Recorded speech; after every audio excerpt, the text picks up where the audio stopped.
Olá! Hoje nós vamos mergulhar num verdadeiro guia de sobrevivência financeira para negócios, para transformar aqueles conceitos que parecem super complexos em ferramentas práticas de verdade para o dia a dia. Sabe aquela história que a gente sempre ouve de uma empresa que está crescendo, vendendo horrores, parece que está tudo ótimo e de repente, do nada, ela quebra? É exatamente esse paradoxo, esse mistério que a gente vai desvendar aqui. A resposta para esse mistério começa quando a gente muda o foco. Como dizem por aí, lucro é opinião, caixa é fato. E o que mantém um negócio vivo é o caixa. O Peter Drucker foi simplesmente genial ao resumir isso nessa frase. Sem dinheiro na mão para pagar as contas, o lucro no papel não passa de ficção. Ok, então vamos entrar na mecânica da coisa. O material que a gente está analisando traz uma analogia fantástica. É para a gente pensar na saúde financeira da empresa como se fosse um motor. Um motor com 3 engrenagens que precisam trabalhar em perfeita sincronia. E essas são as nossas 3 engrenagens, a NCG, a CDG e a TS. Entender como uma afeta a outra é o grande segredo para saber se esse motor está funcionando direitinho ou se ele está prestes a fundir. Então vamos lá, vamos começar pela primeira engrenagem. E olha, essa costuma ser a que gira mais rápido. NCG é a sigla para necessidade de capital de giro. Mas o que é isso na prática? Bom, imagine o seguinte: a empresa paga os fornecedores hoje, aí ela produz, vende, e só depois de 30, 60 dias é que o dinheiro do cliente entra na conta. A NCG é exatamente o dinheiro que a empresa precisa ter para cobrir esse buraco no tempo. Quanto maior o tempo de espera, maior a necessidade de caixa. E o que faz o tamanho dessa engrenagem aumentar ou diminuir? Basicamente 3 coisas. Primeiro, o prazo que se dá para os clientes pagarem. Quanto mais longo, maior a necessidade. Segundo, o estoque.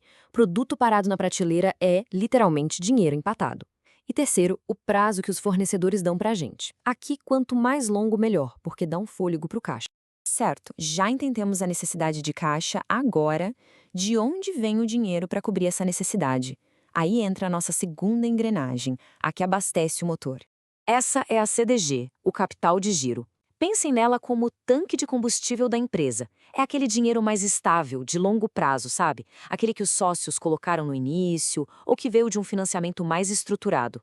É o capital que deveria estar ali, firme, para bancar a operação. E é aí que a mágica ou a tragédia acontece.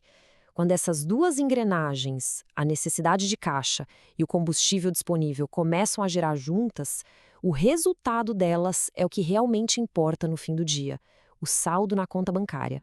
E esse saldo é a nossa terceira e última engrenagem, a TS, de tesouraria. A conta é bem simples, na verdade. É o combustível que se tem, o CDG, menos a necessidade de dinheiro para operar, a NCG. Se o resultado for positivo, ótimo, tem dinheiro sobrando. Agora, se for negativo, bom, aí o sinal de alerta está piscando no vermelho. Até aqui parece tudo lógico, né? Mas e quando a empresa começa a crescer muito, muito rápido? O que acontece quando esse motor acelera com tudo? É aí que muitas caem na perigosa armadilha do crescimento. É quando as engrenagens perdem totalmente a sincronia. Olhem só para essa tabela, ela é impressionante. No primeiro período, tudo lindo. Vendas de 100 mil, a empresa precisa de 20 mil para operar, tem 25 mil de combustível, então sobram 5 mil no caixa. Positivo.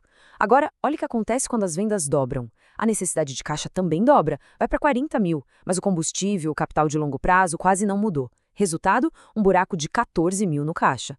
E quando as vendas dobram de novo, o rombo vai para mais de 50 mil. A empresa está vendendo como nunca e, ao mesmo tempo, afundando.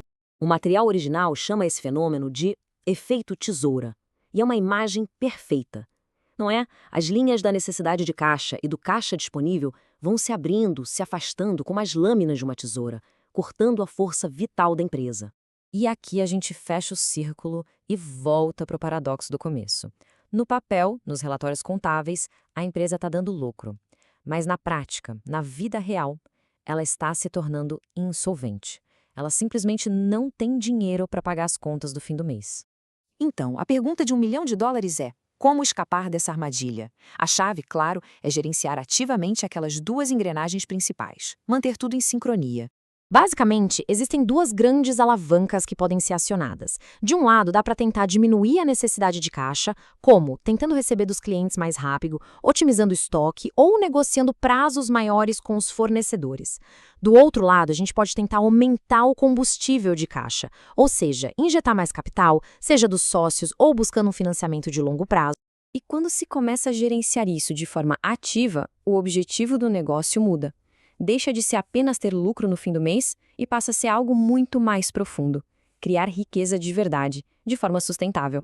E para medir essa criação de riqueza, existe um conceito chamado EVA, ou Valor Econômico Adicionado. A ideia é bem simples, na verdade. O retorno que a empresa gera com o seu investimento tem que ser maior do que o custo que ela teve para conseguir esse dinheiro. Parece óbvio, né? Mas muitas empresas com lucro no papel têm um custo de capital tão alto que, no fim das contas, estão destruindo o valor. E isso nos leva à reflexão final. A pergunta que todo gestor, todo empreendedor deveria se fazer constantemente não é só: meu negócio está dando lucro. A pergunta de verdade é: meu negócio está gerando riqueza real? Porque é essa resposta que define a diferença entre crescer e quebrar, e crescer para prosperar de verdade.